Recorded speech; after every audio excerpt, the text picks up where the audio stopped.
Los sentidos de las plantas. Capítulo 8. El oído, parte 1. Paseos botánicos de visitar. Los fenómenos naturales de calor, luz y sonido tienen un comportamiento ondulatorio, lo que les confiere propiedades únicas que les permite propagarse en un espacio u objeto de manera particular mediante ondas. Unas veces mediante ondas mecánicas y también electromagnéticas. En el capítulo 1 de los sentidos de las plantas tuvimos ocasión de referirnos a las ondas de luz, que son un tipo de ondas que no necesitan de un medio material para trasladarse. Pueden viajar por el espacio vacío, o sea, son electromagnéticas, como lo son también las señales Wi-Fi o la señal GPS. El sonido es, sin embargo, una onda que sí necesita de un medio material, ya sea gaseoso, líquido o sólido, para propagarse y variará su velocidad de propagación según sea ese medio. En el cuadro vemos cómo la velocidad de propagación del sonido en el aire es de 340 metros por segundo, pero en el agua es casi 5 veces más rápida, 1500 metros por segundo, y en el hierro el sonido viaja a 5000 metros por segundo, que equivale a 15 veces más deprisa que en el aire. Al golpear objetos materiales o hacerlos vibrar, se produce una fuente de ruido, una fuerza externa que a su vez provoca perturbaciones del medio donde se encuentran los objetos que chocan o que vibran, ya sea en la atmósfera, el agua, la tierra o cualquier otro elemento. A esas perturbaciones las llamamos ondas sonoras y se pueden describir de tres formas.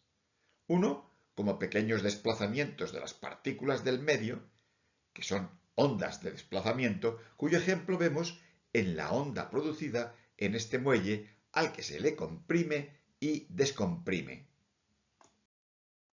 Dos, como pequeñas fluctuaciones de las partículas del medio debido a la presión, como demuestra este émbolo. Y tres, como fluctuaciones de densidad de las partículas debido a la presión. De estas tres magnitudes, la más importante es la onda sonora de presión. La vibración de las moléculas de aire provoca una variación de la presión atmosférica y llega a nuestro oído. Este la traduce en impulsos nerviosos. Al igual que vimos en las ondas de luz, en las ondas sonoras podemos también distinguir la frecuencia y la longitud. La longitud de onda es la distancia entre dos picos de onda. Y la frecuencia es la cantidad de ondas o ciclos que se producen en un segundo, a lo que se llama hercios. Un hercio significa un ciclo, una onda, por segundo. Y como vimos en la luz, a mayor frecuencia, menor longitud de onda. Vemos aquí de 110 hercios, de 220 hercios, de 440 y unas ondas de 880 hercios.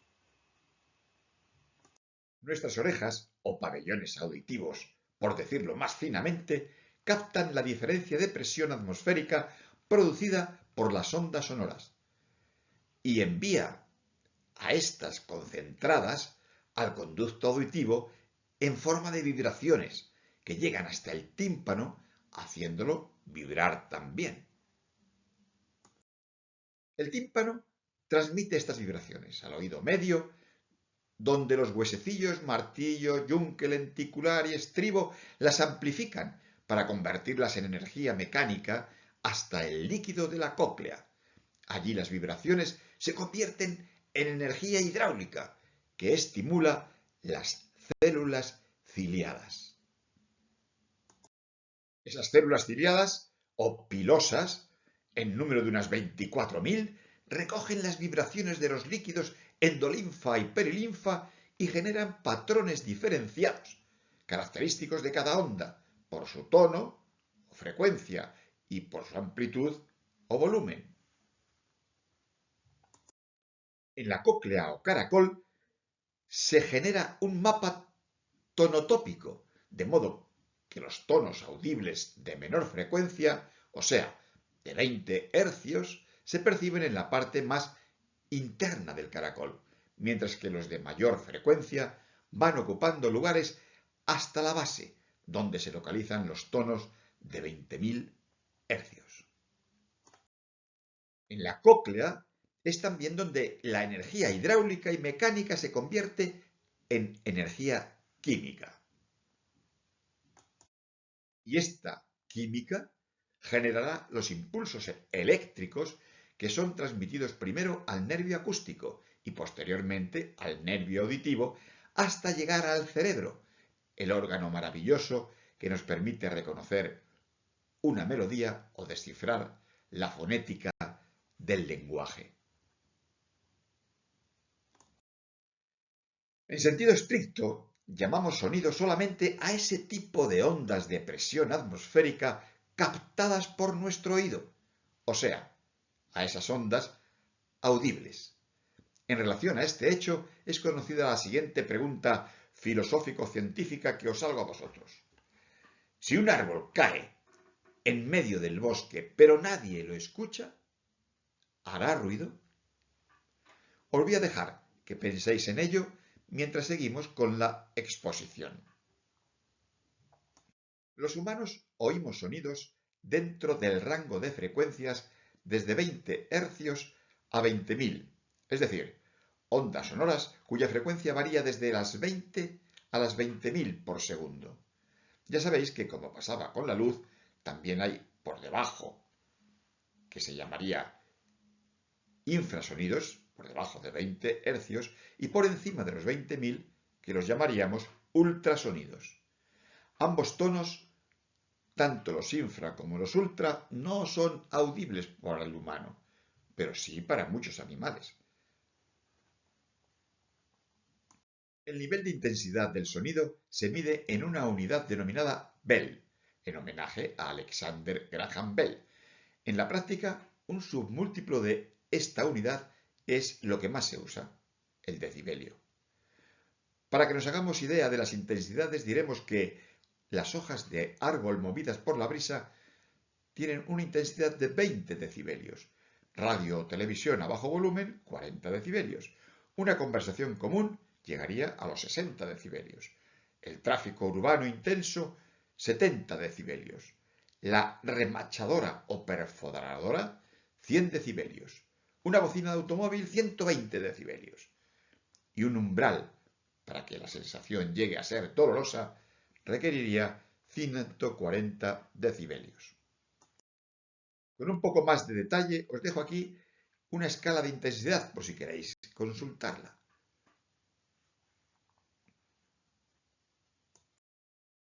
Por debajo de los 20 hercios quedan los infrasonidos, que no oímos, pero que son producidos por ondas reales. Conocemos que los elefantes producen sonidos, infrasonidos, por debajo de los 20 hercios, para comunicarse entre ellos.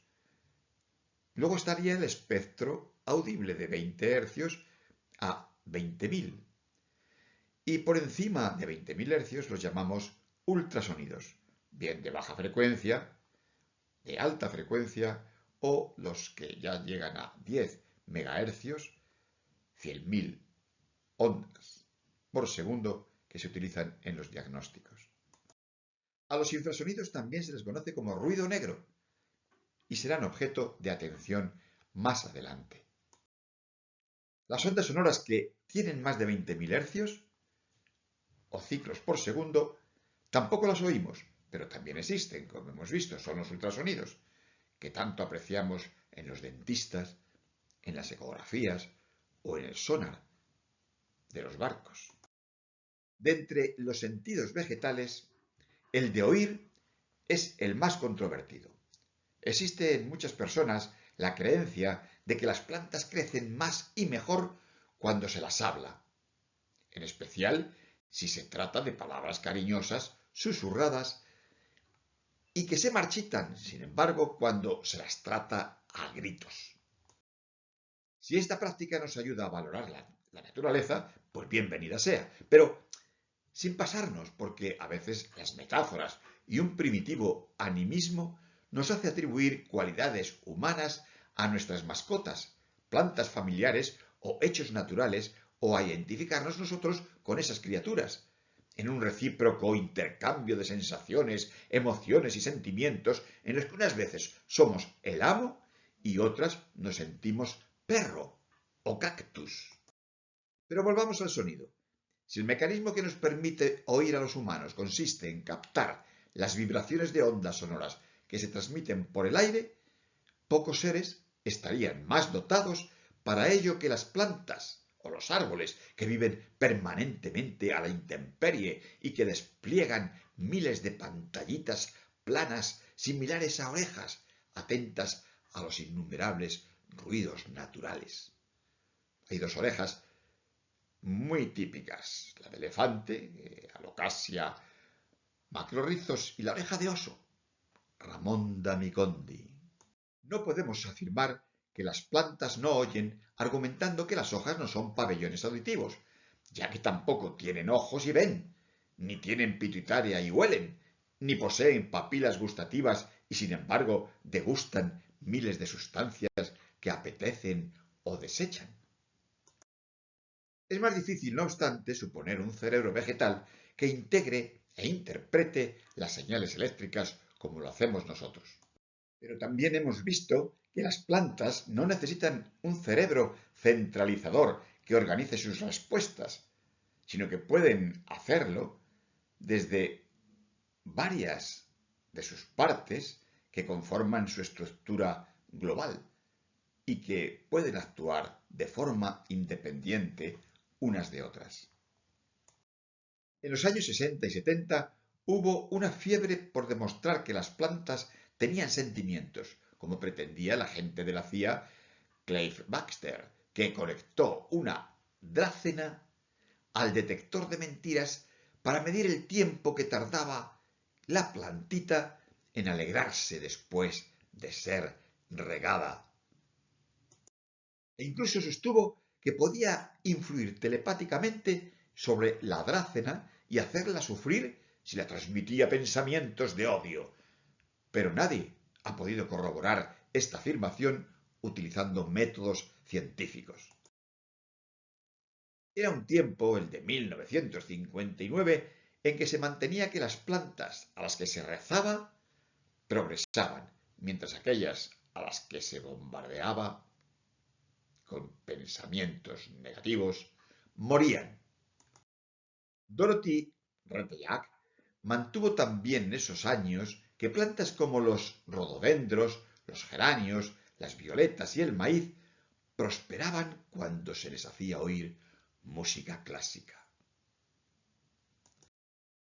Y se atrofiaban, fijaros bien, si se les obligaba a oír a los Zeppelin o a Jimi Hendrix.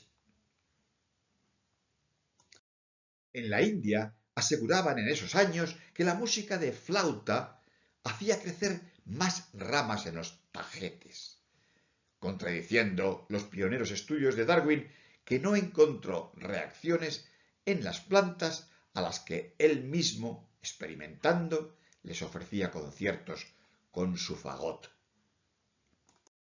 Y todavía en 1973, en La vida secreta de las plantas, Peter Tompkins y Christopher Bird afirmaban la extravagante opinión de que no solo las plantas reaccionaban a la música de Bach y Mozart, sino que preferían marcadamente la cítara de Ravi Shankar. En la actualidad, distintos investigadores que han utilizado estrictos estudios científicos llegaron a la conclusión de que ni las sinfonías, ni el rock, ni los cantos gregorianos modificaban mínimamente la velocidad de germinación de las plantas. Y que si alguna diferencia se encontraba, debería ser atribuida al calor de los altavoces de los equipos sonoros, o a las vibraciones por fuentes de sonidos que las movían y mecían, fortaleciendo sus tallos, como vimos que el aire de los ventiladores lo hacía con el cannabis.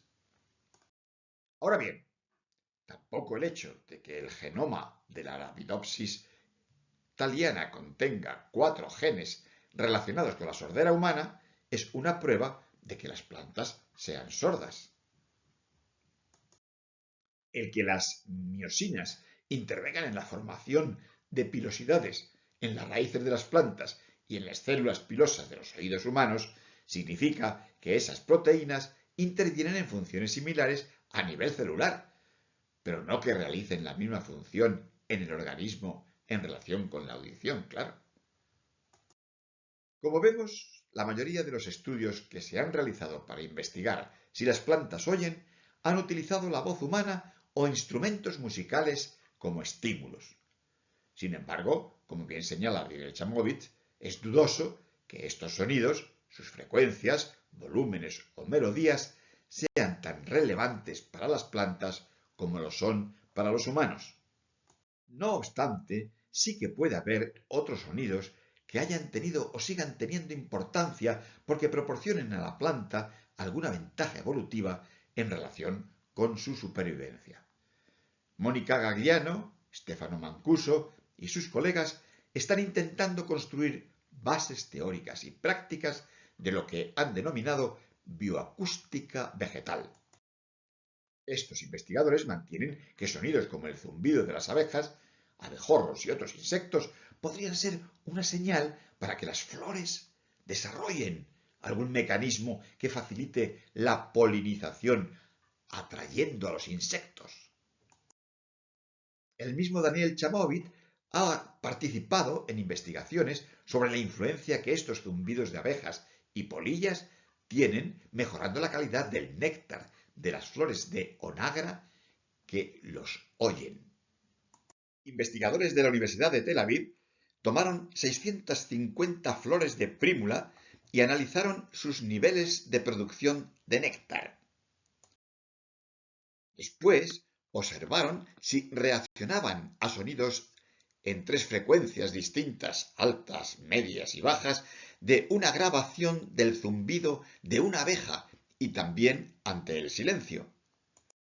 Y sí, las plantas reaccionaron al sonido que producían las alas de una abeja, aumentando la concentración de azúcar en su néctar, aproximadamente en un 20%. Los sonidos de los polinizadores y los sintéticos emitidos a frecuencias similares hacen que los pétalos vibren, despertando una reacción que produce un rápido aumento de la concentración de azúcar en el néctar, describe Hadani Sapir. Cuando cubrían las flores con frascos de vidrio, las vibraciones no se propagaban y el néctar nunca se endulzaba. Por lo que los investigadores dedujeron que la flor actúa como los pliegues carnosos del oído externo humano, canalizando el sonido hacia la planta. Parece que otro sonido relevante es el que produce el agua al correr, por lo que suponen que sea esto, además de la humedad, lo que influya en que las raíces subterráneas de las plantas se curven hacia las tuberías o hacia torrentes y ríos.